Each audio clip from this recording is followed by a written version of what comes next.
Hi, everyone. I'm Mike Snyder, senior editor for Variety, and welcome to the Variety Streaming Room. Today, we have the cast and executive producer of BBC America's Killing Eve. Season 3 of Killing Eve just ended its run on May 31st, so you can catch up on all episodes right now over at BBC America. We've got a great conversation with stars Sandra Oh, Jodie Comer, Fiona Shaw, and executive producer Sally Woodward-Gentle. But first, let's take a look at Season 3 of Killing Eve. Now you're back to work. You have to know, he's alive.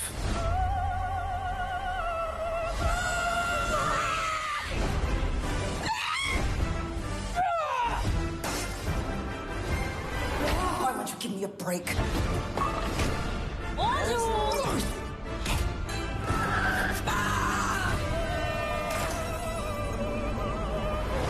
You know you really don't have to be so dramatic. Season 3 of Killing Eve. There's a lot going on this season with this show. And look, I've got the cast, I've got the executive producer. This is how we do panels now, all in our own homes. New reality. So let me introduce virtually my panel. First up, of course, she plays Eve Pilastri. She is the one and only Sandra Oh. Hi. Yeah. So good to be here. Happy to be here. She is, of course, Villanelle or Oksana. She is mysterious. I want to know how Villanelle actually spends her quarantine. It is Jodie Comer. Hello. It's not very exciting. My quarantine is not very exciting. I'll tell you that much. She is the one who I most want to have a drink with. She plays Carolyn Martens, Fiona Shaw. Yay! We've got cocktails with Carolyn during the quarantine. And finally, the executive producer of Killing Eve, Sally Woodward-Gentle. Sally, thank you for joining us. Aisha. So we're going to have some fun this time out. We're going to show some clips that each of you sort of will be talking about, but everyone can kind of jump in because these are some hallmark moments from season 3 of Killing Eve. And I'm not lying. From that first episode, a lot of stuff's going on. A lot of stuff that's making me kind of sad. Certain characters are experiencing some fates. This is Killing Eve. Killing is in the title of the show, so that's going to happen, I suppose. But nonetheless, a lot's been happening on season 3. So why don't we get started by showing the first clip? This is the clip for Sandra. So it's from the very first episode, from the season opener. It's immediately going to make me sad because of a certain character that immediately appears as well. So why don't we roll it, and then we'll talk a little bit about this from episode 1 of season 3.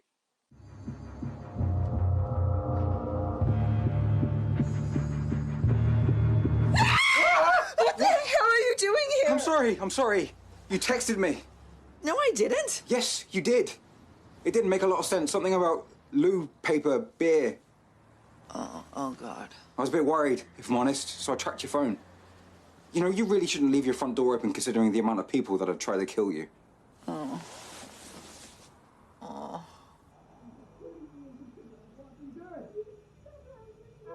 Okay, I'm just going to say it.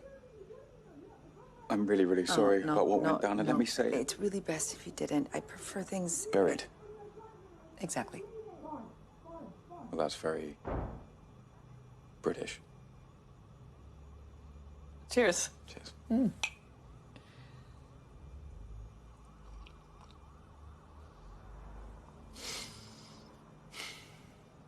I went to see you after they transported you from the hospital in Rome. Really? But they weren't allowing visitors, and I felt a bit, lucky those tourists found you when they did. You missing MI6? Absolutely not. How is it? I've no idea. I quit. I've started working at Bitter Pill. You're a journalist? Open source investigator is the official title. No way. It's been decent, to be fair. The site's good, and they let me investigate what I want. The guy who runs it's pretty cool. Working for someone with integrity It's is... better than working for your mom. Let's just say different.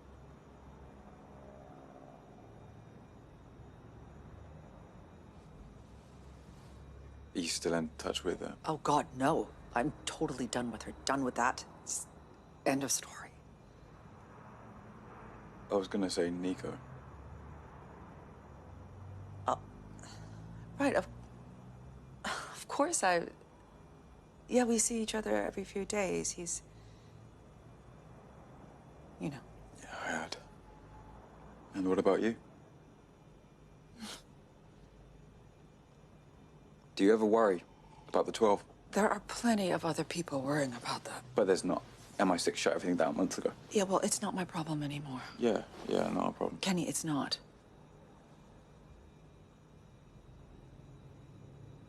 So I've been looking into them loads. No shit. And I was looking at the financial trail again, and the thing is, after Fat Panda and Frank, Kenny. I've seen some activity in their accounts that show... Kenny, I'm serious. I am not going down that road again. It almost killed me.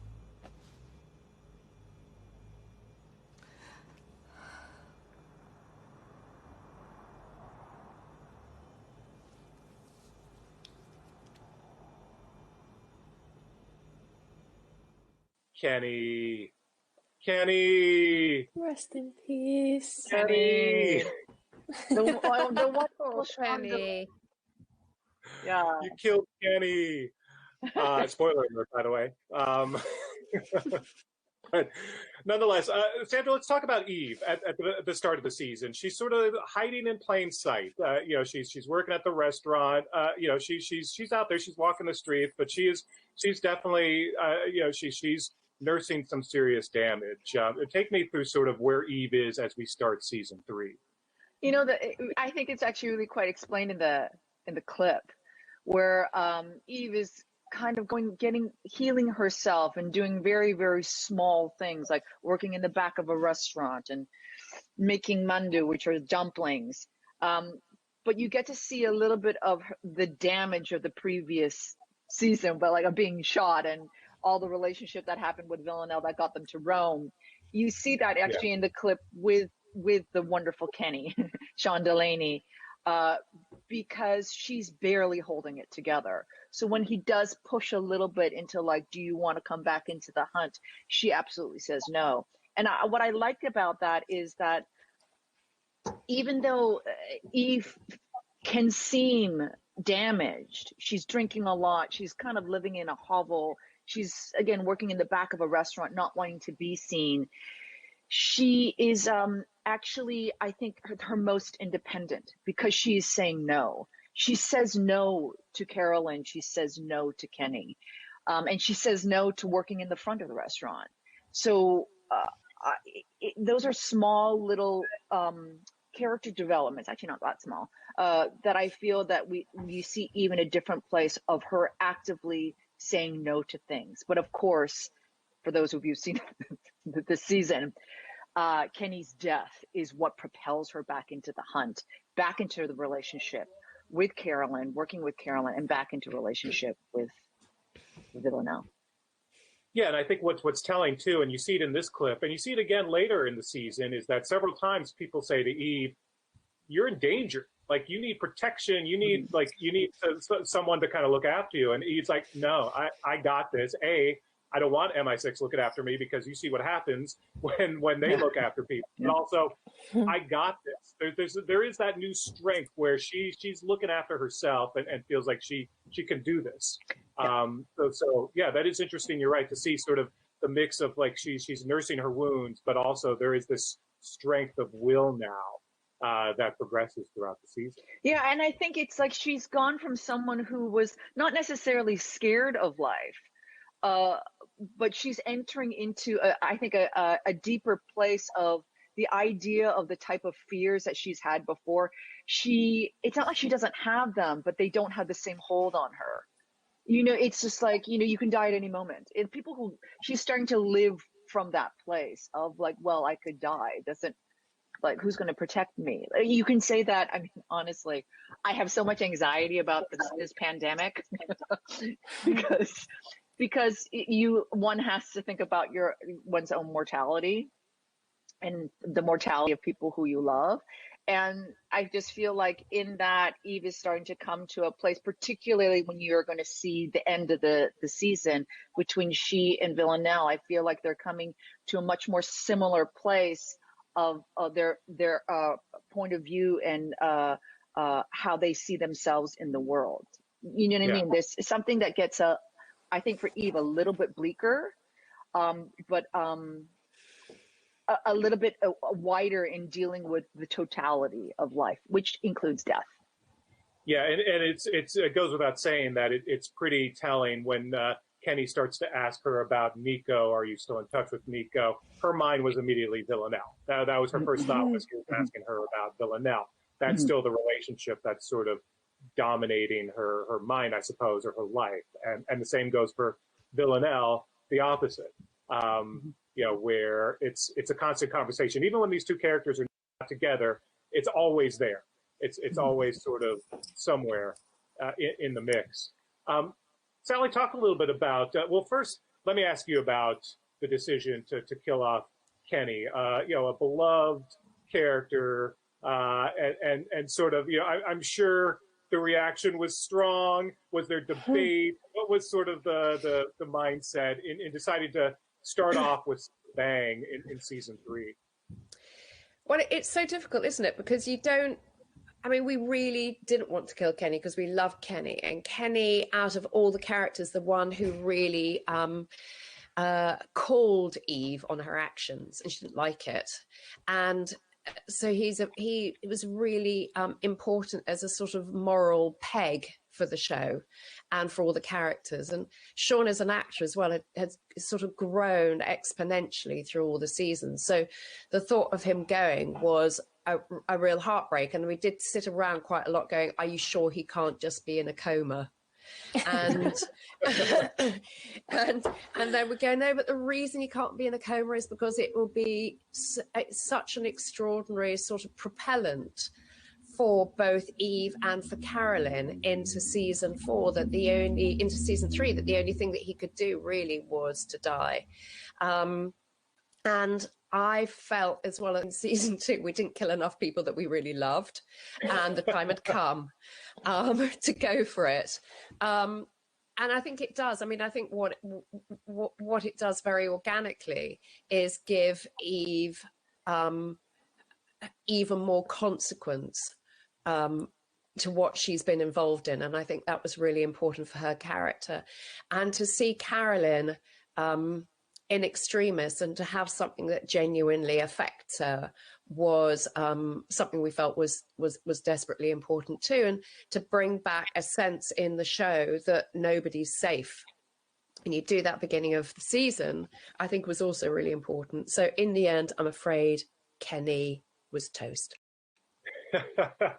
Sally, you already gave the quote, I think, of this entire conversation. In season 2, we did not kill enough characters that we love. You are evil, but that's okay. Possibly. And the thing is, we see more, and maybe we'll talk about it a little bit later, but Kenny's not the only character that we love in Carol. But let's move on to clip number 2. This is Jodie's clip from episode 5. What are you going to do? Take me to the orphanage. Easier to carry a trusting little girl out of this house than it will be to carry me. Especially after the last 2 days. Don't pretend you were an angel. Don't pretend that you are a mother. Or a wife. You'll not bring your darkness into this house.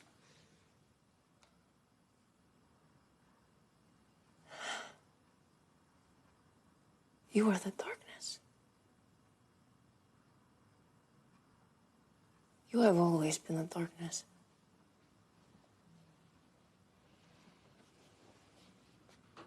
He wasn't scared of me. He was sick of you. He knew I could see what you are. What's that? Like me.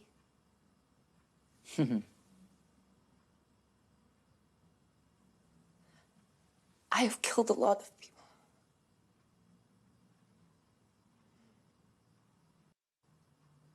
I was not a happy person. You were never a happy person. That's not true. Again, that's not funny. You were bad from the beginning. You didn't cry as a baby. Please. Some bullshit myth to make you feel better. I did cry. I did cry. You ruined me. You took everything from me. You took him. You could control him. He would do anything for you because you had a darkness. This darkness.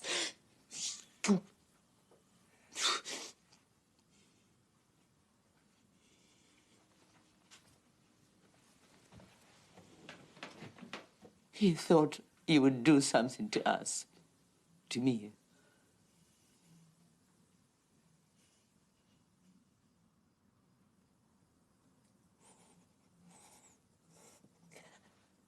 I didn't mind that you took me there. I didn't mind that you never came back for me. What I mind is that you won't admit what you are.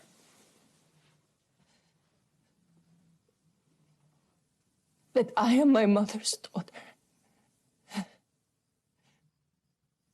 Get out of my house.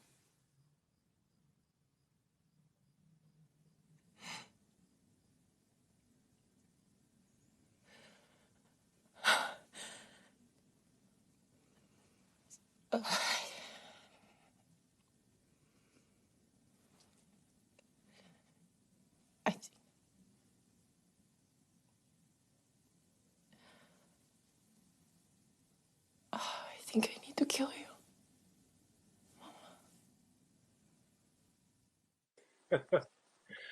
So, So by the serious. way, first off, shout out to the BBC America schedulers who made sure that that episode aired on Mother's Day.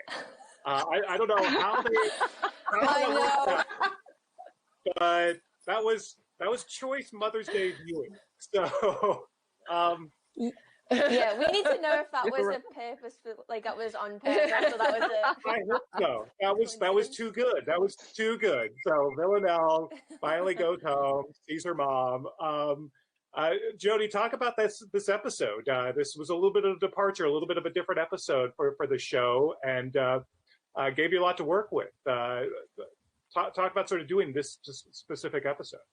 Absolutely. I mean, I was so excited by the prospect because this has always been a mystery of Villanelle. You know, her past, her family, where she come from, what is this creature, and why is she the way that she is? So I always kind of knew it was going to be inevitable, but just how we were going to explore it was like just didn't have a clue.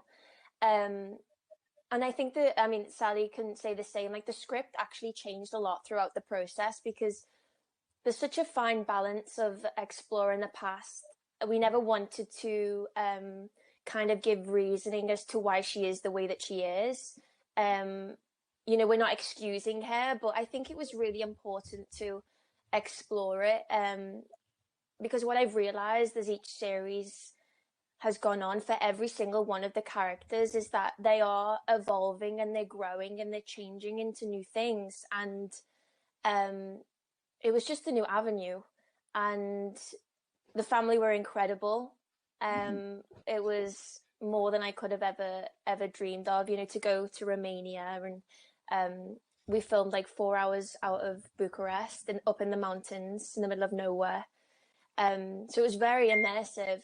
And honestly, what the additional cast brought to their characters was so special. You know, especially Evgenia, who played my mother, because there had to be some deep-rooted connection between the two of them that was kind of explainable but very present, and I felt that the moment that I met her. And even in the scene where they meet for the first time in the house, I was so emotional. But I don't know if that's because I'd built up this moment in my head. But it was great to see her relax.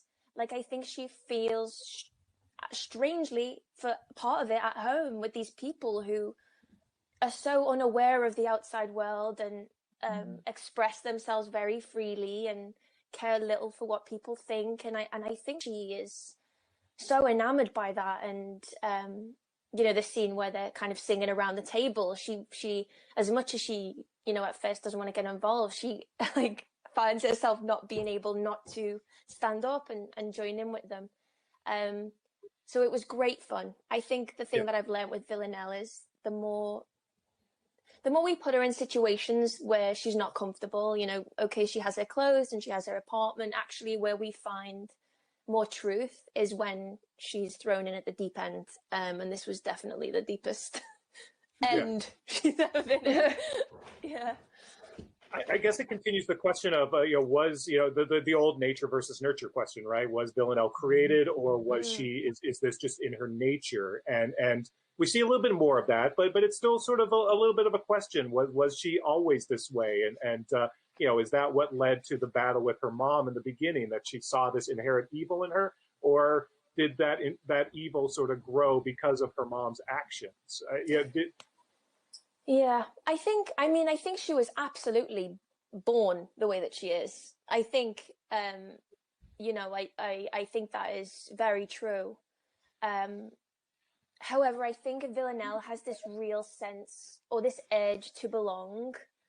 And I think that is what she begrudges her mother for. That's the only person she can direct that at, is because even when she goes back home, she still doesn't find it. And this is the one place where, Constantine keeps bringing up her family and kind of dropping these little kind of breadcrumbs. And I think she believes that this is where she's going to find it. And even at home, she still can't get a grasp on it there. And I think that really,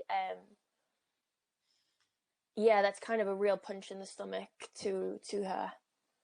There's always an interesting sort of like the Villanelle version of morality, what she does to protect her brother. Ultimately, it kind of reminds me of the season when she was in the hospital and sort of Mercy kills her. That there is this weird sort of like morality to some degree, like in certain people that she actually does protect.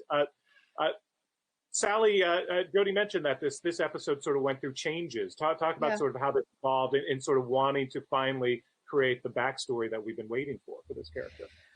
Well, I think it's not really that the backstory changed that much in the episode, but what changed was Villanelle's exploration of it and her relationship with her mother and with the various part siblings and real siblings.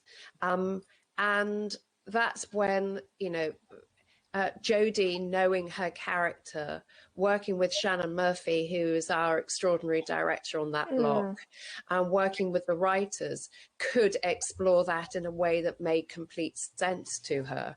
And if you're going to have an episode that is really quite separate from the others, you've got to give your all to it, and it's got to really feel significant. And it was really the hunt for the significance that was how it evolved, I'd say. Yeah. Well, let's move on to Fiona's clip now for Carolyn. This is from episode 6 and features some Constantine action as well, so let's check it out.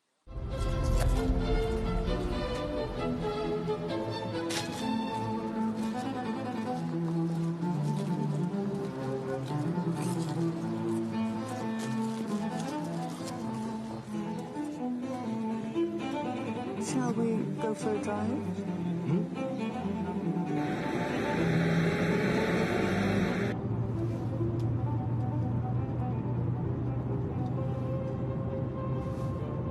This is nice.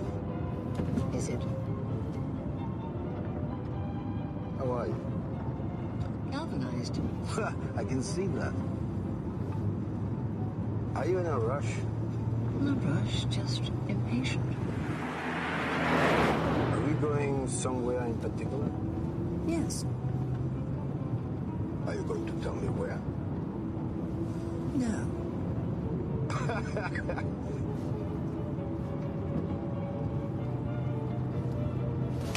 What are you doing? Give me your wallet. Why? Just give me your wallet.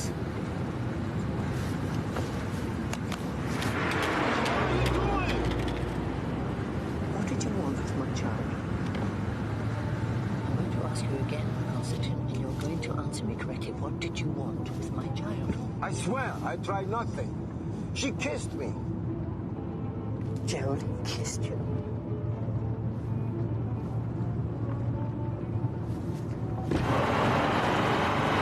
don't have to do this. I already know you're scary. Why did Kenny call you the night before he died?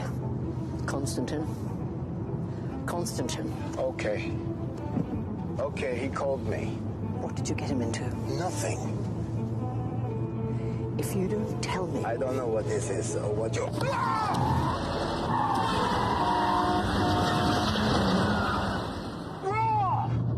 Tell me. He asked if I was his father. Hey. And what did you tell him? I told him I didn't know.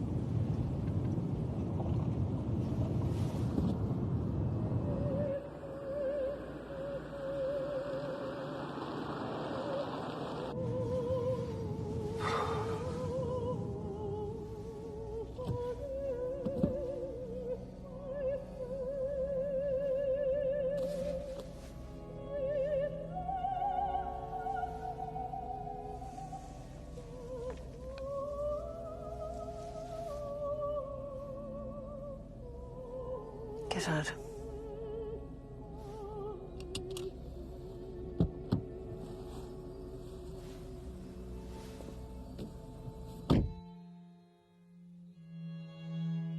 I do love those Carolyn Constantine scenes.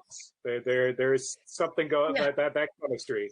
So Fiona, talk a little bit about this season for Carolyn, and obviously, given what happens to her son and what's her situation right now at MI6, she's going through a lot, but she's still very. I mean, she's all appearances holding it together, but we know that's not the case. What's sort of your take on where she is in season 3? Well, something struck me because of seeing those other 2 clips, Michael, which is that all 3 women wanted an adventurous life. And it's just interesting seeing the clip, Eve was so talented and she's got stung by her talent. And Villanelle, having seen now her family, she obviously wanted to get out of that village life with the fun and everything. But even she has to pay a price. And Carolyn, who is much more aware of the cost of being in that kind of adventurous world, never thought that the price would be, I think, as close as it is. And I just feel that this season, Suzanne, our lead writer, was very good at trying to deepen the experiences and making everything more personal. I'm sad if we lose too much of the mystery of Villanelle and Eve or Carolyn, but you do need people behind their heads. And, so I think Carolyn, in this season, much to all our difficulty, I think everything we've had to act this season has been much harder than before. Actually, actually have to peel off the glamour masks, and finally you see what they're like underneath. So Carolyn's there. And I do love, we continue to get little bits and pieces of Carolyn's history, when new characters pop up. We slowly are learning a lot more about her, and we still don't know everything about her. She's such a fascinating character to me, and seems like a lot of fun to play.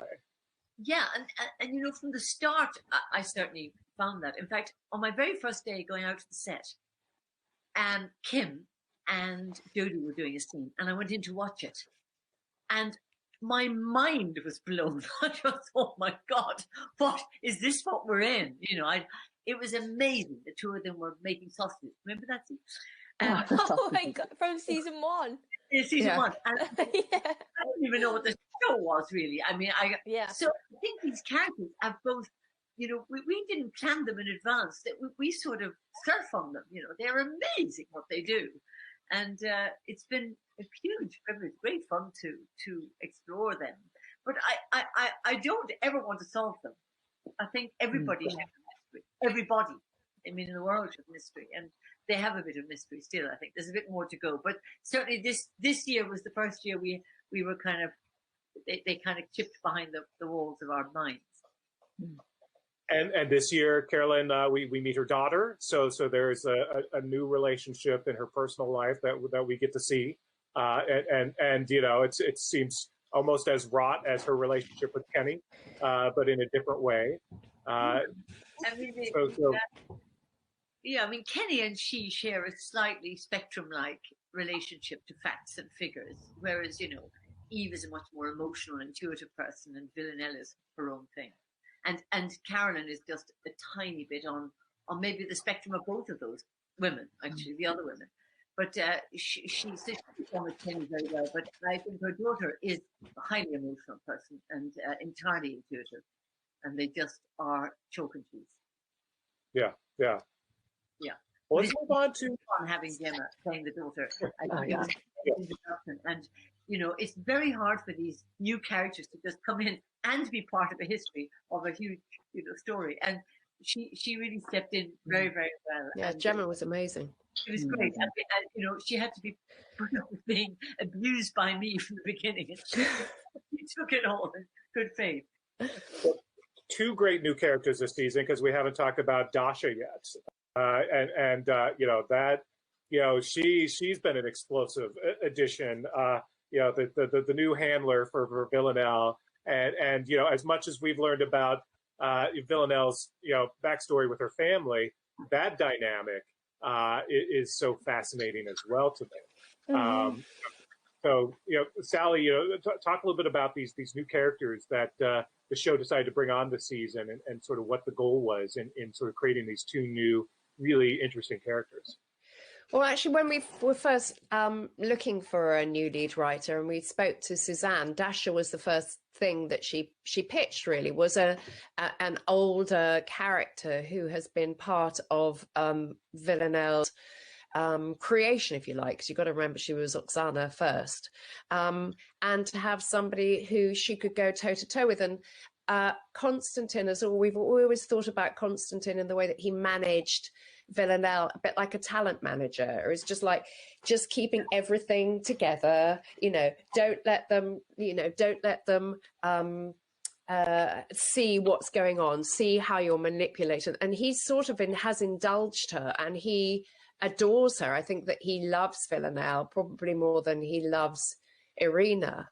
And to see Villanelle really have another character to spar against, I think and a different dynamic was really important. And then to have her inhabited by Dame Harriet Walter, who was sort of extraordinary and powerful and lithe and brilliant. And again, you know, we hope that she would bring a sort of a frisson of danger as well to it, and that her relationship, and that Villanelle's relationship was a far more scratchy one with her, and one that may or may not end well. So that was really important. And then Gemma, we just love seeing Carolyn in family, and we explore family quite a lot in this show, in this particular season. So to bring another secret that we didn't know about Carolyn to the fore, I think was really important. And actually the birth of Kenny, when Kenny was first imagined, Kenny wasn't Carolyn's son. That was something, actually, Fiona, I think you mentioned it on set one day. And then we said he looks a bit. No, it's me. Was it you, Sandra? We were shooting a scene in that tiny office. Tiny office. And both Sean and Fiona are quite statuesque. They're beautiful, tall people, and so the shot was they were here, and I was here looking at them, watching them. And I think Phoebe was on set that day. It was early. Yeah, it was really early. And I was just like, he looks like he could be her son. Yeah. And it was, oh my God, wouldn't that be hilarious? That'd be hilarious if it was that. And then Phoebe was just like, yeah, that's a good. And then lo and behold, a couple of episodes later, it's revealed in a hilarious way that it is her son. And then it's just like, I gotta tell you, that's the one of the things I really love about television, that you can be spontaneous and quite immediate in the writing of it. And for the writers to be in contact with the actors in a very, very live way, that you can write into actor strength. You can write into the dynamics that you feel is happening. And I think it was quite fluid at that time. And then, you know, lo and behold, you end up having another emotional storyline between a mother and a child throughout the whole series. Yeah, that one little joke that you made ended up like being the entire spark for season 3. I mean, that's exactly. That's kind of crazy. Sally, I want to ask you about your clip. Again, you picked a kill. Someone had to pick a kill. So let's watch this right now from episode 4. Attention! Attention avec celle-ci. Merci.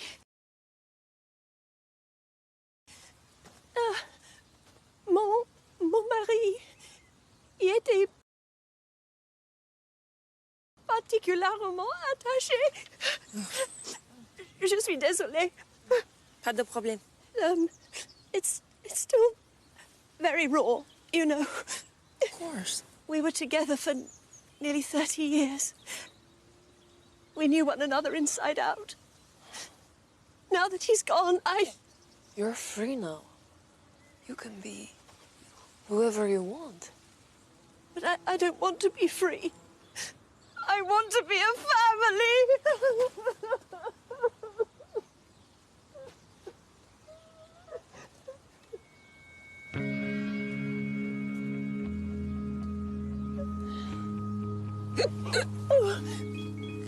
You have the hiccups.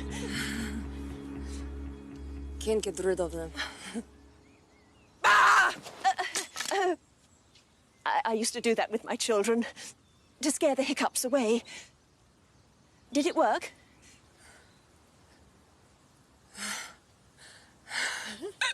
Oh dear. Try again.